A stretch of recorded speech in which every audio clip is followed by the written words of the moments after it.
Dracula കഴിഞ്ഞിട്ട് ഞാൻ കുറേ ആളങ്ങ് സിനിമയൊന്നും വേണ്ട എന്ന് പറഞ്ഞങ്ങ് മാറി. പക്ഷെ 6 അടി പൊക്കവും സുന്ദരമായ മുഖവും കൂർത്ത് മുന്നോട്ടിരിക്കുന്ന മൂക്കും തിളക്കമാർന്ന ഷാർപ്പായ കണ്ണുകൾ, വലിയ ചെവിടി, പിന്നെ ഒരു സായിപ്പിന്റെ ലുക്കും. അല്ല, ഡ്രാക്കുള സിനിമ നടക്കുന്ന സന്ദർഭത്തിലാണല്ലോ വിവാദം പൊട്ടിപ്പുറപ്പെട്ടത്. അത് ചേട്ടൻ പറ, ഞാൻ പറയുന്നില്ല, ചേട്ടൻ പറ. അതിനെപ്പറ്റി ഏറ്റവും ആധികാരികമായിട്ട് പറയാൻ പറ്റുന്ന ചേട്ടനാണ്. ഈ സംഭവം എനിക്ക് പിറ്റേ ദിവസം ടി വിയിൽ വന്നിരുന്ന് പറയാമായിരുന്നു. ഞാൻ എന്തുകൊണ്ട് പറഞ്ഞില്ലെന്നറിയാമോ? എൻ്റെ സിനിമയിലെ ഫസ്റ്റ് ഷോട്ടിൽ കാണിക്കുന്ന പുള്ളിക്കാരത്തിയാണ്.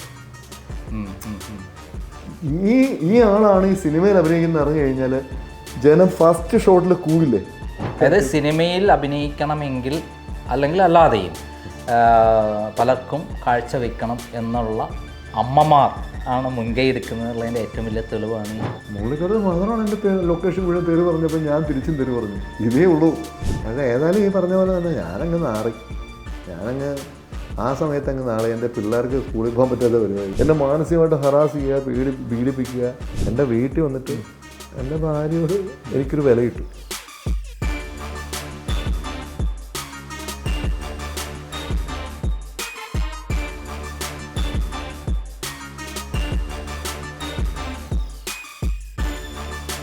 സദാചാര വേലിക്കെട്ടിൻ്റെ ഉള്ളിലൂടെ സമൂഹത്തെ കൊണ്ടുപോകുന്ന ഒരു ഹേമ കമ്മീഷൻ റിപ്പോർട്ട് പുറത്തു വന്നിരിക്കുകയാണ്.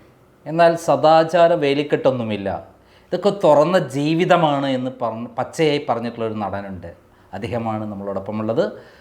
ഡ്രാക്കുള സുധീർ എന്ന് എല്ലാവരും വിളിക്കുന്ന നമ്മുടെ പ്രിയപ്പെട്ട സുധീർ. അദ്ദേഹത്തിൻ്റെ ജീവിതത്തിൽ എനിക്കും ഒരു പ്രധാന പങ്കുണ്ടെന്നാണ് അദ്ദേഹം ഈ അടുത്ത കാലത്ത് പറഞ്ഞിരിക്കുന്നത്. നമുക്ക് അദ്ദേഹത്തോട് തന്നെ ചോദിക്കാം. നമസ്കാരം. നമസ്കാരം. അതായത് താങ്കൾ എൻ്റെ പേരെടുത്ത് പറഞ്ഞുകൊണ്ടൊരു ഇൻ്റർവ്യൂ കൊടുത്തു. അതുകൊണ്ടല്ലേ ചേട്ടൻ ഇങ്ങോട്ട് വരാൻ പറഞ്ഞു. അതുകൊണ്ടല്ലേ ചേട്ടൻ ഇങ്ങോട്ട് വാ സുധീർ, അതൊന്ന് അറിയണം എന്താണ് എൻ്റെ പേര് പറഞ്ഞത്, കാര്യം എനിക്ക് അറിയണമെന്നല്ലേ. അത് തന്നെയാണ് എനിക്ക് പറയാനായിട്ട്. കാരണം നമ്മൾ കുറേ കാലം മുമ്പ് കാണുകയും പരിചയപ്പെടുകയും അടുത്ത ബന്ധം ഉണ്ടാവുകയൊക്കെ ചെയ്തെങ്കിൽ പിന്നെ കുറേ കാലമായി യാതൊരു ബന്ധവുമില്ല. ചേട്ടാ, ഞാൻ അറിയാമല്ലോ, ഡ്രാക്കുള കഴിഞ്ഞിട്ട് ഞാൻ കുറേ ആളങ്ങ് സിനിമയൊന്നും വേണ്ട എന്ന് പറഞ്ഞങ്ങ് മാറി. കുറച്ചാൾ വിട്ട് സിനിമയൊക്കെ ഒരു വർഷത്തോളം ഞാൻ വിട്ടിട്ട് ഞാൻ എന്തെങ്കിലുമൊക്കെ ചെറിയ പരിപാടിയൊക്കെ ആയിട്ടൊക്കെ പോയതാണ്. പിന്നെ അത് കഴിഞ്ഞാണ് തിരിച്ച് ബയ്യ 6 സിനിമകൾ അഭിനയിക്കുന്നുണ്ടല്ലേ? ബയ്യ ബയ്യയിലും പിന്നെ ഇവൻ മര്യാദരാമൻ, അങ്ങനെ 2 പടം ചെയ്തിട്ടാണ് പിന്നെയും സിനിമയിലേക്ക് തിരിച്ചു വന്നു. ഇപ്പോൾ 6 സിനിമ ചെയ്യുന്നുണ്ട്. ബാഡ് ബോയ്സ് തിയേറ്ററിൽ സക്സസ് നല്ല അതിഗംഭീരമായിട്ട് ഓടിക്കൊണ്ടിരിക്കുന്നു. അതിനകത്ത് ആൽത്തറ അമ്പാടി എന്നുള്ള ക്യാരക്ടർ എല്ലാവരും പ്രേക്ഷകർ എല്ലാവരും ഇഷ്ടപ്പെട്ട ഒരു ക്യാരക്ടറായിട്ട് മാറിക്കൊണ്ടിരിക്കുന്നു. അതൊക്കെയാണ് നമുക്ക് ആ ഡ്രാക്കുള എന്ന് പറയുന്നത്. അതിന് പറ്റിയ ഒരാളെ തേടി അവസാനം താങ്കളെയാണ് തേടിയെത്തിയത്. ഡ്രാക്കുളയുടെ ഏതൊക്കെ രൂപസാദൃശ്യമാണ് ഉള്ളത് താങ്കൾക്ക്? അല്ല ചേട്ടാ, ഡ്രാക്കുള എന്ന് പറഞ്ഞാൽ എനിക്ക് എന്നിലൊരു ഡ്രാക്കുള ഉണ്ടെന്ന് എനിക്കറിയില്ല. പിന്നെ എൻ്റെ ഒരു പ്രത്യേകത എന്ന് വെച്ചാൽ ഒരു ഡയറക്ടർ ഏത് കണ്ണു വെച്ച് കാണുന്നു. എന്നെ നേരെ ഒരു ഡയറക്ടർ നോക്കിയിരുന്നിട്ട് നാളെ ഒരു കൂലിപ്പണിക്കാരനാക്കിയല്ലേ ഇവനെ എന്ന് വിചാരിച്ചാൽ ഞാൻ കൂലിപ്പണിക്കാരനായി. അയാളുടെ കണ്ണിലൂടെ ഞാൻ നേരെ മാറിയിട്ട് ഞാൻ ഒരു ഗ്ലാസ് ബൈ സോൾജിയർ എന്ന സിനിമയാണ്. അതിനകത്ത് ഈ നമ്മുടെ കള്ളം കുടിച്ച് നടക്കുന്ന KSEBയിലെ ലൈൻമാനാണ്. അപ്പോൾ ഞാൻ അതിലേക്കങ്ങ് മാറി. അപ്പോൾ ഇത് വിനയ് സാറ് നിന്നെ ഡ്രാക്കുള ആക്കിയല്ലോ എന്ന് ചോദിച്ചപ്പോൾ ഞാനത് പെട്ടെന്ന് അങ്ങനെ പറയുമ്പോൾ ഞാൻ മനസ്സുകൊണ്ട് അതിലേക്ക് മാറി. ഇപ്പോൾ ഒമർ ലുലു ഒരു തറ ഗുണ്ട, ഒരു വിവരമില്ലാത്ത ഒരു ഗുണ്ട, ആൽത്തറ അമ്പാടി, ഞാൻ അതിലേക്ക് ഇങ്ങനെ മാറി. നമ്മുടെ ജോണിച്ചേട്ടൻ ബോംബെയിൽ നിന്ന് വരുന്ന ബോംബ് വയ്ക്കാൻ വരുന്ന ഒരു വാട കൊലയാളി, ഞാൻ അതിലേക്ക് മാറി. അല്ലാതെ എനിക്ക് ഒന്നുമില്ല. പക്ഷേ 6 അടി പൊക്കവും സുന്ദരമായ മുഖവും കൂർത്ത് മുന്നോട്ടിരിക്കുന്ന മൂക്കും തിളക്കമാർന്ന ഷാർപ്പായ കണ്ണുകൾ, വലിയ ചെവിടി, പിന്നെ ഒരു സായിപ്പിന്റെ ലുക്കും.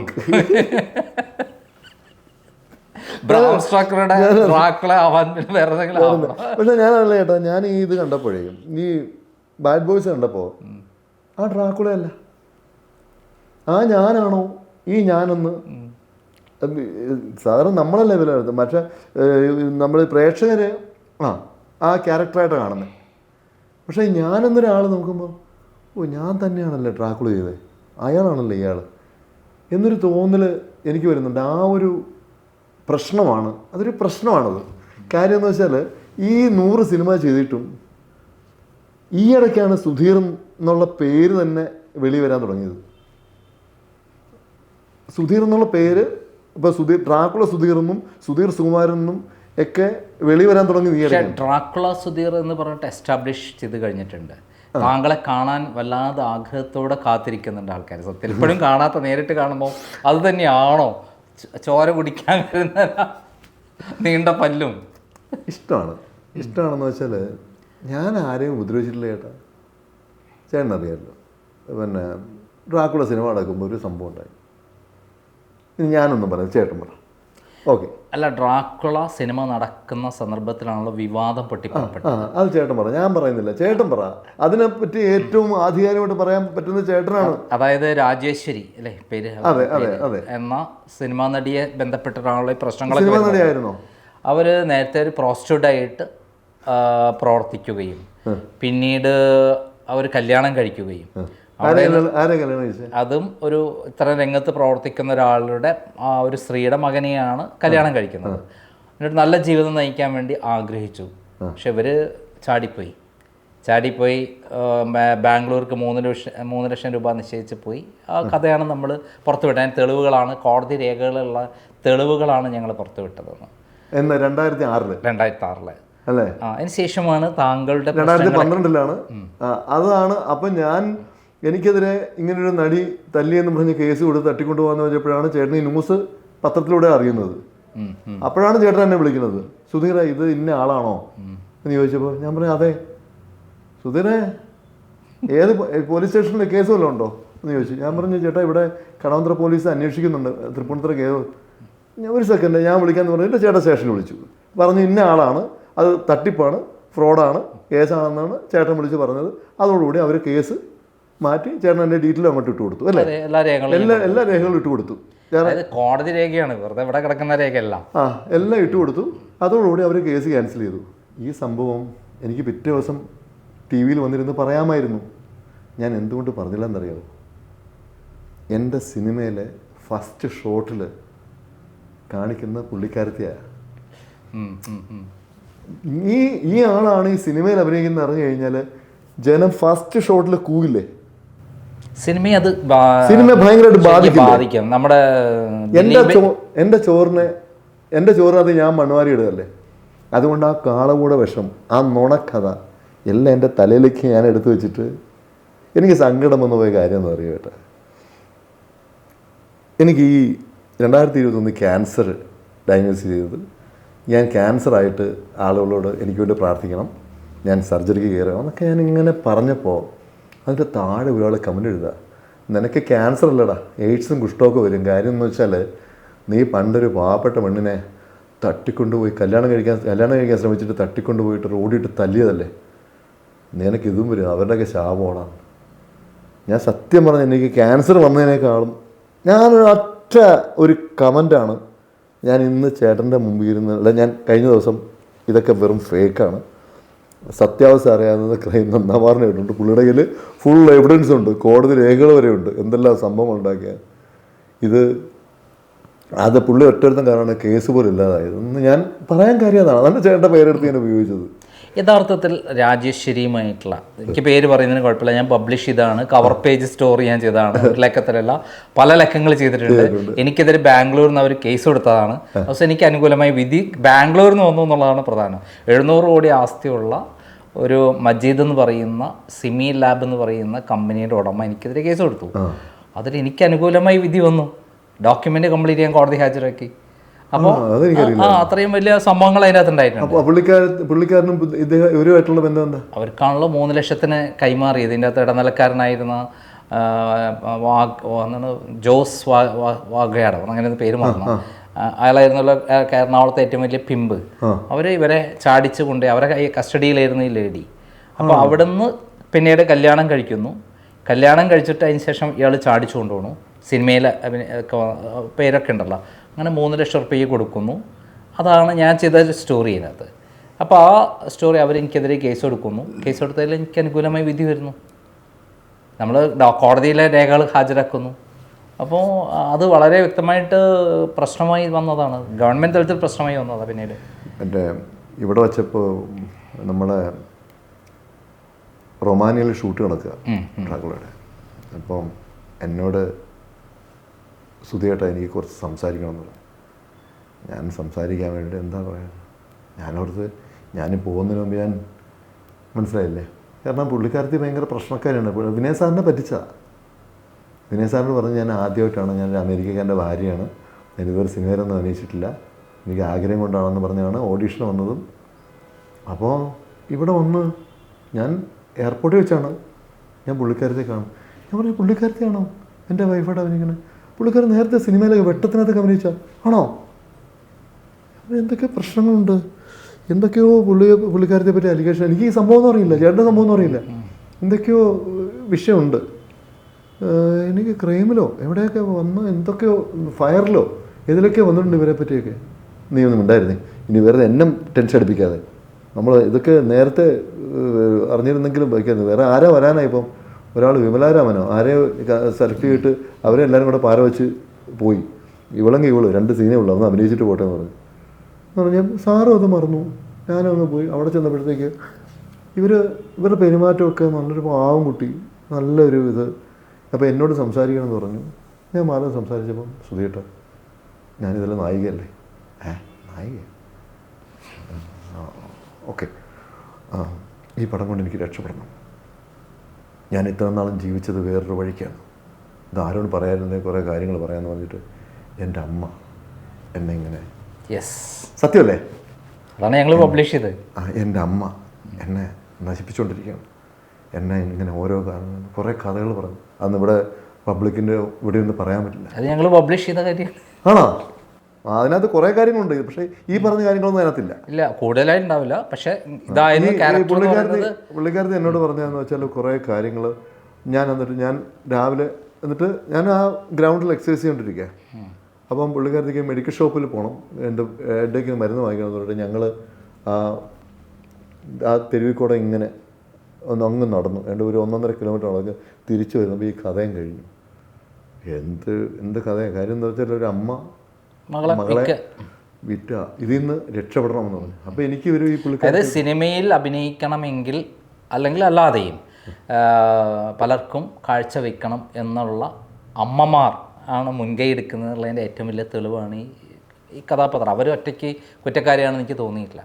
ഇല്ല, എനിക്ക് തോന്നുന്നത് ആ കുട്ടി അവർ പുള്ളിക്കാരത്തി പറഞ്ഞ് ആലോചിച്ചപ്പം ഈ സത്യം പറഞ്ഞാൽ എനിക്ക്, എന്നിട്ട് ഈ എന്താ പറയുക, എനിക്ക് ഇങ്ങനെ പലരുടെയും കൂടെ പോയിട്ട് ഇങ്ങനെ കുറേ ബുദ്ധിമുട്ടുകളുണ്ടായി. എനിക്ക് പറയാൻ പറ്റാത്ത കുറേ ഇപ്പം ഇത് കേട്ടിട്ട് നമുക്ക് തന്നെ ഞാൻ ഉടനെ പറഞ്ഞു കാണാൻ നല്ല അതീവ സുന്ദരിയായി, നല്ല രസമാണ് അതിനെ കാണാൻ.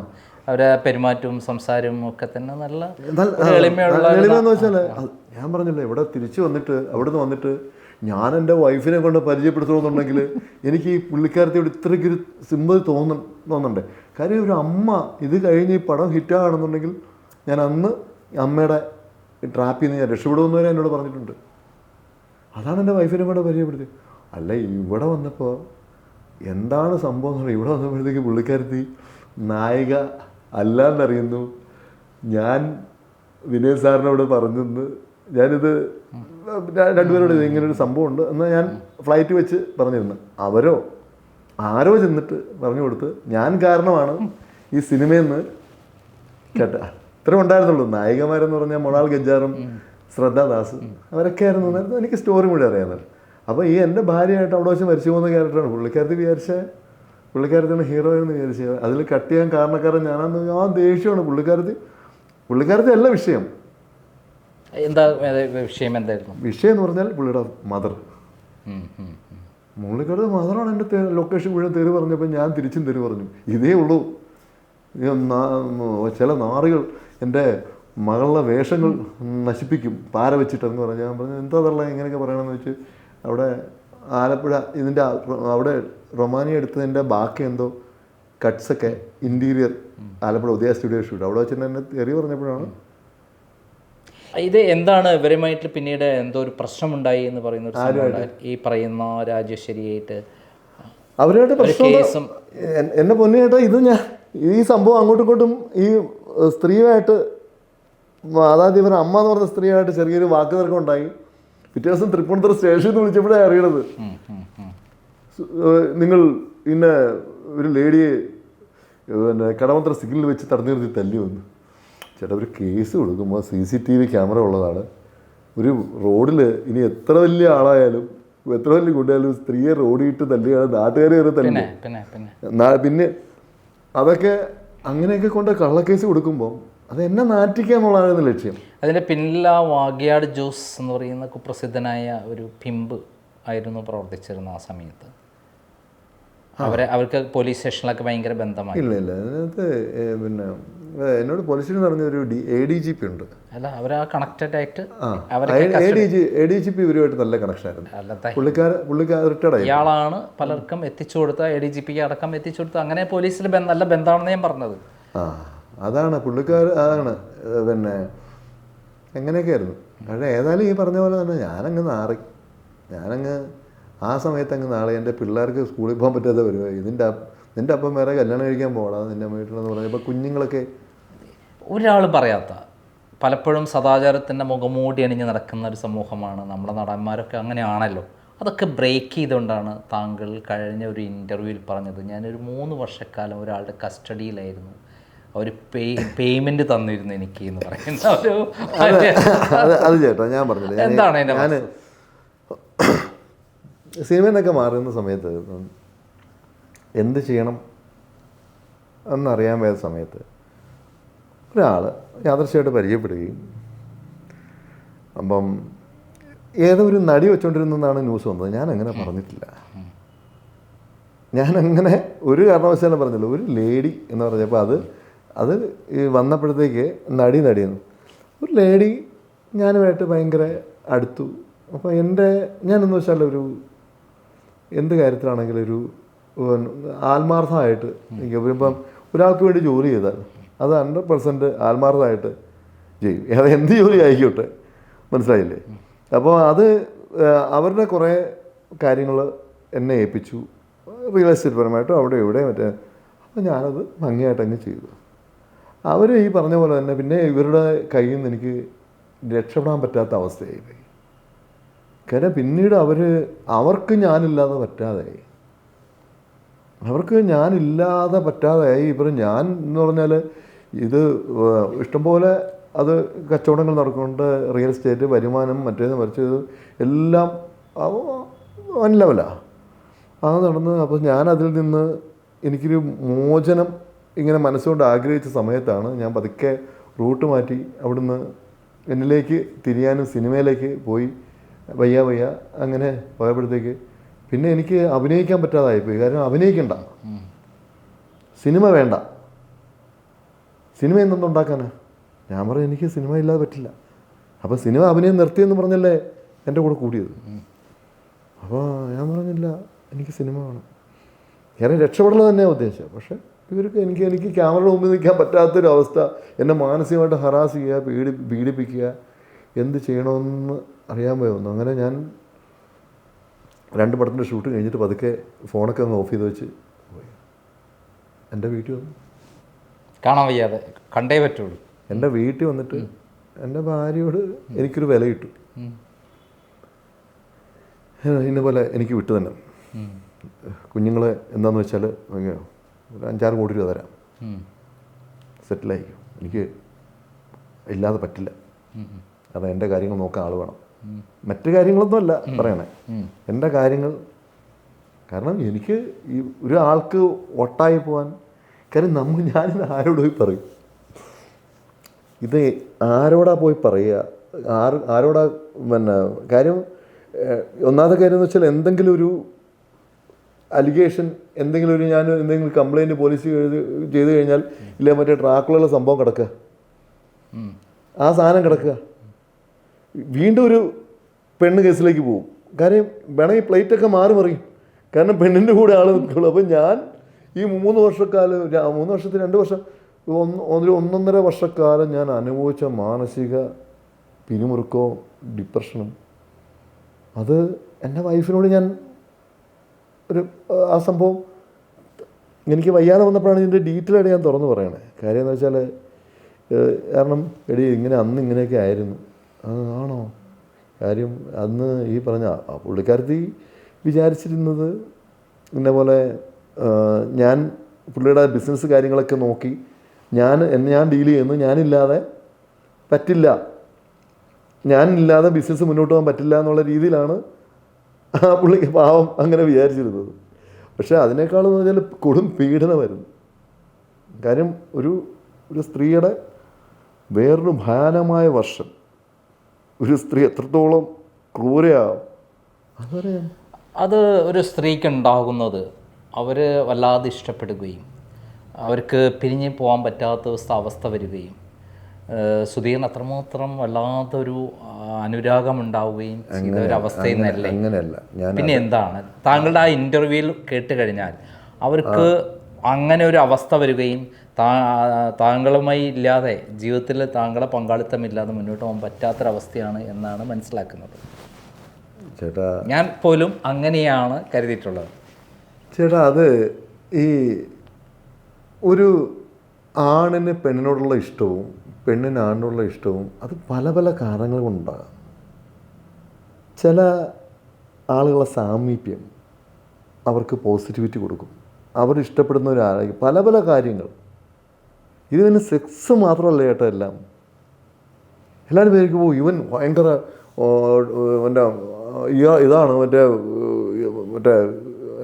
സൂപ്പർ, ആ കാര്യത്തിൽ സൂപ്പർ സ്റ്റാർ ആയിട്ടാണ്. അതല്ല. താങ്കളുടെ കെയർ, താങ്കൾ അവരെ എല്ലാ പ്രശ്നങ്ങളും ഇടപെടുന്നു. ഞാൻ എല്ലാവരോടും അങ്ങനെ കേട്ടോ. അല്ല അതെ, അവർക്ക് അങ്ങനെ ഒരു എൻ്റെ ഒരു കൂട്ടുകാരൻ എൻ്റെ കൂടെ ഉണ്ടെങ്കിൽ അവനെ ഇഷ്ടപ്പെട്ടു കഴിഞ്ഞാൽ അവനിനി എത്ര റോങ് ആണെങ്കിലും അവനിനി ഈ ഇവിടെ എറണാകുളത്തുള്ള ഈ പിന്നെ എന്താ പറയുക വലിയ വലിയ ഈ ഗുണ്ടകളുമായിട്ടൊക്കെ അവരെ ഏറ്റവും കൂടുതൽ സൗഹൃദം സ്ഥാപിച്ചുകൊണ്ടിരുന്ന ഒരുത്തനാണ് ഞാൻ. ഗുണ്ടാന്ന് പറഞ്ഞിട്ട് പോലീസ്, ഞാനൊരു ദിവസം എൻ്റെ ഒരു കൂട്ടുകാരുണ്ട് സുരേഷ്, സുരേഷിനെ പിന്നെ അവന് എന്തോ ഒരു കേസിന് അകത്ത് പോയപ്പോൾ ജാമ്യത്തിൽ ഇറക്കാൻ വേണ്ടി കടവന്ത്ര സ്റ്റേഷനിൽ നിൽക്കുക. എന്നോട് അനന്തലാല അന്ന് എസ് കെ സുധീറെ, നാണമില്ല നിനക്ക്, നീ സിനിമ നടനല്ലേ, ഈവനൊക്കെ വേണ്ടിയിട്ട് ഇവിടെ വന്ന് സാറേ എൻ്റെ ഫ്രണ്ടല്ലേ സാറേ, അവൻ സുധീര അങ്ങനെ ചെയ്തിരിക്കുന്നു. ഞാൻ പറഞ്ഞു അത് നിങ്ങളുടെ മാറ്റർ, എൻ്റെ ഒരു സുഹൃത്താണ്, പറ്റുമെങ്കിലും ഒന്ന് എന്തെങ്കിലും കേസ് അളവ് ചെയ്ത് വിട്. പക്ഷേ എന്തൊരു ജന്മമാണോ നീ എന്ന് പറഞ്ഞിട്ട് എന്നെ പുള്ളി തെറി പറഞ്ഞ് ഇവിടെ നിന്ന് ഓടിച്ചിട്ടുണ്ട്. കാര്യം ഞാൻ ഒരാളുടെ കൂടെ നിൽക്കുന്നത്, ഒരാളെ സ്നേഹിച്ചു കഴിഞ്ഞാൽ അവനെ സമൂഹം എത്ര ഗുണ്ടയെന്നോ എത്ര വൃത്തികെട്ടവനെന്നോ എന്ന് പറഞ്ഞോ, എനിക്ക് അവനോടുള്ള ഒരു സ്നേഹം, ഇപ്പം നന്ദകുമാറേട്ടൻ വലിയ മോശക്കാരാണ് മറ്റാണ് മറിച്ചാണെന്ന് സമൂഹം പറഞ്ഞാലും എനിക്ക് ചേട്ടനോട് ഒരു അറ്റാച്ച്മെൻറ്റ് കമ്മിറ്റ്മെൻ്റ് ഉണ്ടെങ്കിൽ അത് എത്രയാണ്. ചേട്ടൻ ഒരു തെറ്റ് കാണിച്ചാൽ ചേട്ടൻ ചെയ്തത് തെറ്റായി പോയെന്ന് ചേട്ടനോട് പേഴ്സണലായിട്ട് പറഞ്ഞിട്ടും ഞാൻ ചേട്ടനെ എന്നെ കൊണ്ട് കഴിയുന്ന രീതിയിൽ പ്രൊട്ടക്റ്റ് ചെയ്യാൻ കൂടെ നിൽക്കും. ചേട്ടൻ ഇനി അതിൽ മാറാരോഗം വന്നാലോ കുഷ്ഠം വന്നാലോ എന്ത് വന്നാലോ ഞാൻ കൂടെ നിൽക്കും. അതെൻ്റെ ഒരു ക്യാരക്ടറാണത്. ഞാൻ ആരെയും തള്ളി പറയില്ല ചേട്ടാ. ഞാൻ മനസ്സുകൊണ്ട് ഇഷ്ടപ്പെട്ടു പോയോ അവരുടെ കൂടെ ഏതറ്റം വരെ ഞാൻ പോകും. അത് പലർക്കും ഇല്ലാത്ത ക്വാളിറ്റിയാണ്. അതെനിക്ക് ക്വാളിറ്റി എൻ്റെ കുറവായിരിക്കും ചിലപ്പോൾ. അത് കാര്യം എന്ന് വെച്ചാൽ ഞാൻ ഇപ്പോൾ പിന്നെ ഞാൻ ഒരാളെ ഉപദ്രവിക്കാനോ ഞാൻ പറഞ്ഞില്ലേ ചില ദിവസങ്ങളിൽ ഞാൻ ഇപ്പോഴത്തെ സമയത്ത് ഗൂഗിൾ പേ ചെയ്യുമ്പോഴത്തേക്ക് പിന്നെ ഒരു 1000 രൂപ ഇടാൻ നോക്കുമ്പോഴത്തേക്ക് ഇൻസഫിഷ്യൻറ്റ് ഫണ്ടെന്ന് എഴുതി വരും. അപ്പോൾ കാശ് തീർന്നു. അവിടെ നിന്നിട്ട് ഒരു സെക്കൻഡ് എന്തോ ചെറിയൊരു നെറ്റ്വർക്ക് എററുണ്ട്, എന്നിട്ട് ഒരു 10000 രൂപ എടാ പെട്ടെന്ന് ഇട്ടേക്ക് ഇട്ട് ചേട്ടാ. അങ്ങനെ കഴിയുന്നതാണ് ഞാൻ. ചില ദിവസങ്ങളിൽ എൻ്റെ ചിലപ്പോൾ എൻ്റെ അക്കൗണ്ടിൽ ചിലപ്പോൾ ഒരു 10-50 ലക്ഷം രൂപ ആകും, ചിലപ്പം 5000 രൂപ, 5 രൂപ പോലും ചിലപ്പോൾ 0 ബാലൻസ് ആണ് ചിലപ്പോൾ. അങ്ങനെ ജീവിക്കുന്ന ഒരുത്തനാണ് ഞാനെന്ന് വെച്ചാൽ കാശിനോ ഒന്നിനും ഒരു പ്രായം. എൻ്റെ ഈ ലൈഫിൽ ഭയങ്കര ഹാപ്പിയായിട്ട് ജീവിക്കുന്ന ഒരുത്തൻ. ഞാൻ ഇല്ലായ്മയിൽ നിന്ന് വന്നവനാണ്. നാളെ ഇല്ലായ്മക്കാരനായിട്ട് തിരിച്ചു പോകാനും ഞാൻ തയ്യാറാണ്. ഞാൻ ഒന്നും നേടിയിട്ടില്ല. ഞാൻ ഇതെല്ലാം കിട്ടിയതെന്ന് പറഞ്ഞാൽ എങ്ങനെയൊക്കെയോ ഞാൻ കിട്ടിയതാണ്. സിനിമയിലെ സ്റ്റാർഡവും ഒരു ഈ എളിയ സ്റ്റാർഡം, ചെറിയ ഒരു നടൻ എന്നുള്ള രീതിയിൽ കിട്ടുന്ന ഒരു സ്വീകരണവും ഇതെല്ലാം. അതുകൊണ്ട് ഞാൻ ഒരു വേറിട്ടൊരു ജന്മമാണ്. അല്ലാതെ എൻ്റെ ഫ്രണ്ട്സാണ് ഇപ്പോൾ പെണ്ണാണെങ്കിൽ ഒരു ലേഡി അവരെന്നെ സ്നേഹിക്കുന്നതായിട്ട് അവർ അഭിനയിച്ചാലും ആദ്യം ചിലപ്പോൾ കുറേ കഴിയുമ്പോഴത്തേക്ക് ഇവർക്ക് എന്നോട് അറ്റാച്ച്ഡ് ആവും, ഇവരെന്നെ ഇഷ്ടപ്പെടും. പിന്നെ ഞാൻ തിരിച്ച് അവരെ കെയർ ചെയ്യും. ആ കെയറിങ്ങിലൂടെ അവർക്ക് ഉണ്ടാകുന്ന ഒരു സാധനമാണ് അവിടെ വർക്കൗട്ടായത്. പിന്നെ അത് ഞാൻ പിന്നെ അവർക്ക് എനിക്ക് സ്വാതന്ത്ര്യം, എനിക്ക് അഭിനയിക്കാനുള്ള സ്വാതന്ത്ര്യം നഷ്ടപ്പെടുന്നു. എനിക്ക് അങ്ങോട്ടും ഇങ്ങോട്ടും പോകാൻ പറ്റുന്നില്ല. അവർ വിളിക്കുമ്പോഴൊക്കെ മണിക്കൂറുകളോളം സംസാരിക്കണം. വേറൊരു ആളോട് സംസാരിക്കാൻ പാടില്ല. വേറൊരു ലേഡിയെ നോക്കാൻ പറ്റില്ല. ഇപ്പോൾ പിന്നെ വീട്ടിൽ വന്ന് കിടക്കുന്നതിൻ്റെ കണക്ക് ബോധിപ്പിക്കണം. ഇങ്ങനെയൊക്കെ പറയുമ്പോഴാണ് നമ്മുടെ ജീവിതം അങ്ങ് നശിച്ചു പോകുന്നത്. കാരണം നമുക്ക് ഈ ലോകത്ത് സ്വാതന്ത്ര്യം ഇല്ലാതെ നമ്മൾ ഒരു നിമിഷം പോലും ജീവിച്ചിരിക്കരുന്നുള്ള അഭിപ്രായക്കാരനാണ് ഞാൻ. പിന്നെ എങ്ങനെ രക്ഷപ്പെട്ടു ആ കൊടുക്കുന്നത്? രക്ഷപ്പെട്ടെന്ന് പറഞ്ഞാൽ അവസാനം ഈ പറഞ്ഞ പോലെ തന്നെ കുറേ ആളുകൾ ഇടപെട്ടു. എൻ്റെ സുഹൃത്തുക്കൾ കുറച്ച് പേര് ഇടപെട്ട് ഇവരോട് പറഞ്ഞു, നിങ്ങൾ അങ്ങനെയാണ് ഇങ്ങനെയാണ് മറ്റാണ് മറിച്ചാണ് എന്നൊക്കെ പറഞ്ഞ് പതുക്കെ ബ്രെയിൻ വാഷ് ചെയ്തു. ആ ലേഡി എന്നെപ്പോലെ തന്നെ വേറെ ഏതോ ഒരു സെലിബ്രിറ്റി പകരത്തിന് ആയിട്ട് വന്നു. അങ്ങനെ അവരെ കല്യാണം കഴിച്ച് അവരങ്ങ് പോയി. അങ്ങനെ രക്ഷപ്പെട്ടു പോയതാണ്. മനസ്സിലായല്ലേ? എന്നിട്ട് എനിക്കിന്നും അവരോട് എനിക്ക് ഈ പറയുന്ന പോലെ വെറുപ്പില്ല. അവരെ വെറുപ്പില്ല. കാര്യം എന്ന് വെച്ചാൽ അവരുടെ മാനസികാവസ്ഥയാണ് അവരെ കൊണ്ട്. എനിക്കൊരു വെറുപ്പില്ല. കാരണം അവരെ പറ്റിയൊക്കെ ഈ പറഞ്ഞ പോലെ തന്നെ അന്വേഷിക്കാറുണ്ട്. അവർ നല്ല രീതിയിൽ ജീവിക്കുന്നുണ്ട്. അതെല്ലാം നമ്മൾ ജീവിക്കണോ ഇല്ല എന്നറിയില്ല. അവരെ പറ്റി അവർക്ക് വേണ്ടി പ്രാർത്ഥിക്കാറുണ്ട്, നല്ലത് വരട്ടെ എന്ന്.